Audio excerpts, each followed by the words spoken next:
পৃথিবীতে অনেক মাছ আছে, কিন্তু তেলাপিয়া মাছ কেন জান্নাতি মাছ? শুনলে অবাক হয়ে যাবেন। খুব লক্ষ্য করে খেয়াল করে শোনার চেষ্টা করুন। দুইটি নদী জান্নাত থেকে এসেছে, একটা হলো নীল নদ এবং দজলা ফোরাত। এই দুই নদীতে এত প্রচুর পরিমাণ তেলাপিয়া মাছ আছে, এজন্য তেলাপিয়া মাছটা জান্নাতি মাছ। প্রিয় ভাইয়েরা, খুব লক্ষ্য করুন, খেয়াল করুন। আপনি যতই অগুরুত্ব দেন, আপনি গুরুত্বহীন মনে করেন, কিন্তু এটাই স্বাভাবিক যে বাংলাদেশের প্রতিটি মানুষ তেলাপিয়ার মাছকে পছন্দ করেন। যার কারণে এখান থেকে আমরা কি উপকার পাচ্ছি?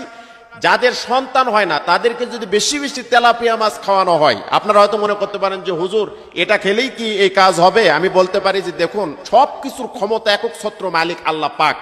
কোনো না কোনো উসিলায় বান্দাকে আল্লাহ জান্নাত দিবেন এবং বিপদ থেকে মুক্ত করবেন, এবং বিভিন্ন চাওয়া পাওয়া আল্লাহ রাব্বুল আলামিন কোনো কিছুর উসিলায় আমাদেরকে দিবেন। তো আমি এটাই বলতে পারি যে যদি কোনো মানুষ, কোনো মহিলা, কোনো মেয়ে, এটা যদি কোনো নারী এই আমলটি করতে পারে,